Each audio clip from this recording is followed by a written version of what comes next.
guys, welcome back to my YouTube channel. My name is Zinia and thank you so much for clicking on this video.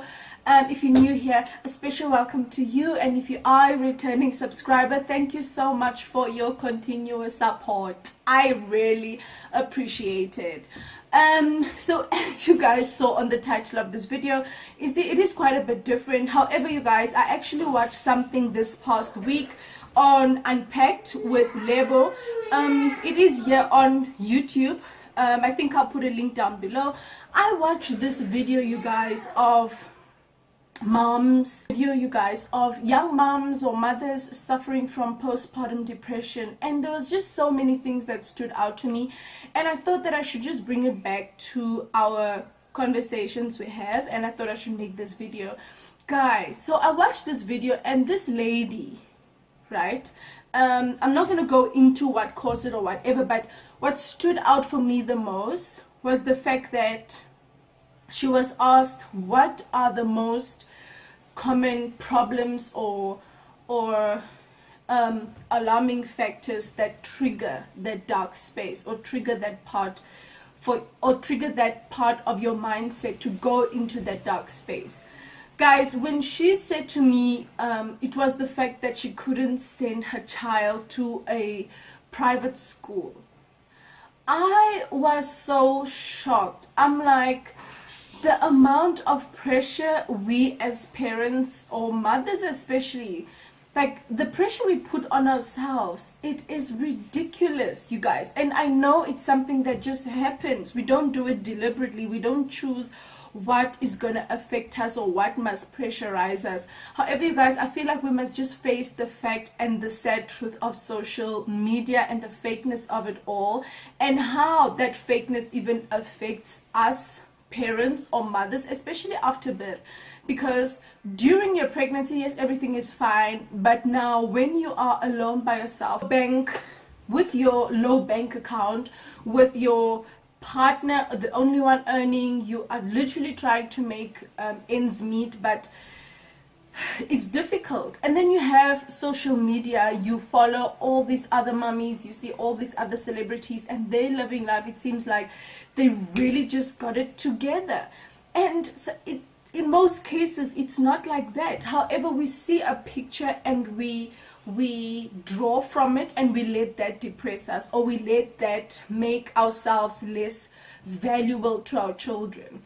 And for example, you guys, like if you're going to have a newborn baby, I've seen people, first thing they want to do, or even before the baby is born, the nursery's out, they bring out the baby cots, they do this, they do that, they do this, they do that, they post it on social media. And then you have an average person like you and I. Now, for me personally, let me speak for myself, guys. I didn't, even though my partner wanted us to, do a nursery and everything like that.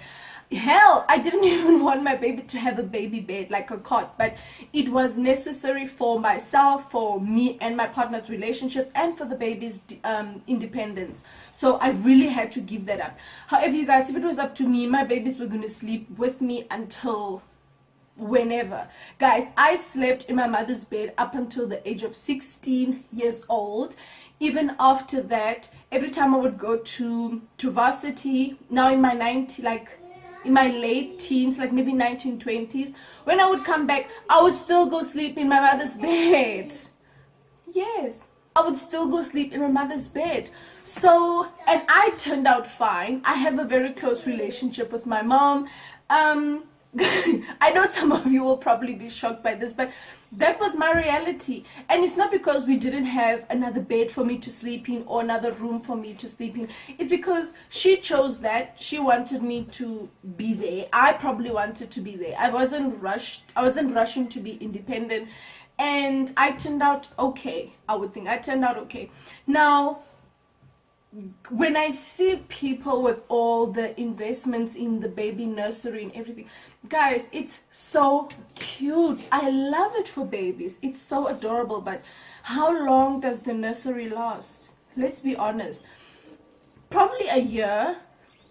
And then after that, you now have to transition it into a toddler room. Guys, there's just so much that goes into it. and then you at home, you feel pressured that your baby doesn't have a baby nursery. You feel pressured that you don't have the perfect stroller for your baby. You feel pressured you don't have the matching outfits for you and your baby. You feel pressured that you don't have the perfect photo shoot for your newborn. And I'm just like, why are we letting all of this get to our heads? Like, these are material things. I mean, we didn't grow up, we weren't raised by nursery. I mean, speaking for myself and my immediate family, we were never raised with nurseries or a perfect stroller or a baby photo shoot or whatever. There's so many things. I'm just listing what I can think of right now. We weren't raised with that, and we came out perfectly fine. Why do you judge yourself so much that you feel like you're not a perfect mom because you cannot provide that? Your mother, if I should ask you now about your mother, you would say that my mother is the most perfect human being I've ever met, right? And she probably provided better for you, or she did not provide those things for you. And it's really materialistic things. What matters the most is the relationship between you and the child. Let me tell you, our mothers from the villages, from the townships, they didn't have a lot of money. They took you to a public school and you still came out the awesome human being on earth. So why are we letting this thing of wanting to live to a standard? You want to take your child to Maragon or whichever private school that's going to charge your poor grade R child 20K a month. Why do you want that for yourself? Why do you want to be in that financial distress? If you can afford it, great.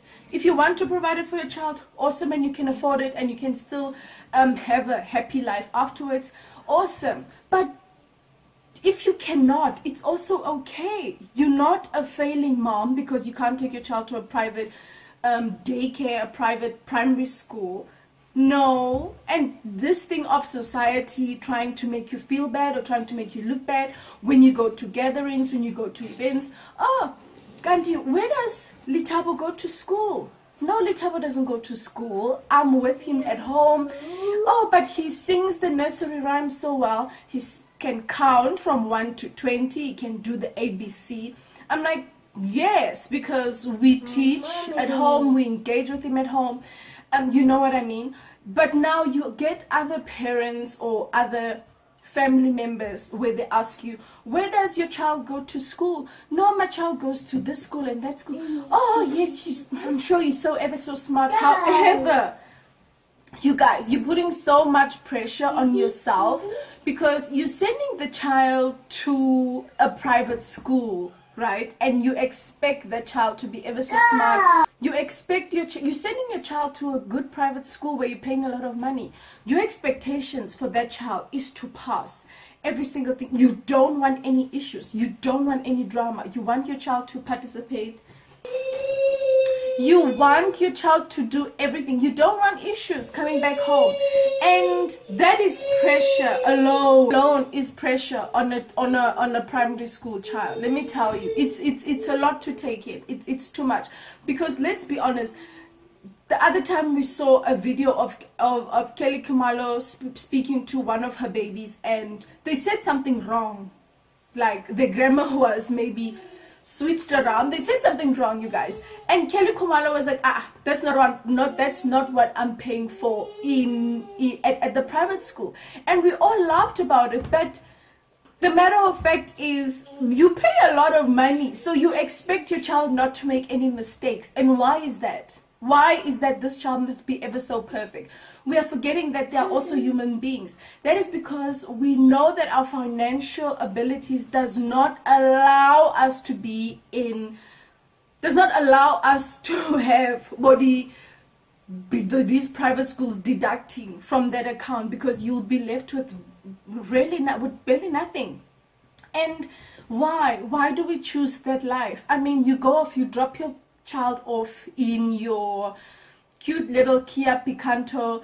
Meanwhile, your child's peers, they get dropped off by their mothers in their Porsche Cayennes, they get dropped off by the Lamborghinis, and BMW X Mang Mang, and you know what I mean. Now the child is in school and the child gets bullied or teased or whatever, and the child feels like, but mom, you're not like the other parents. Do you know what I mean? The child can now not see, because there's so much comparison in that school. There's so much to compare to, even if it's intentional or not intentional, and there's nothing really that the child can do.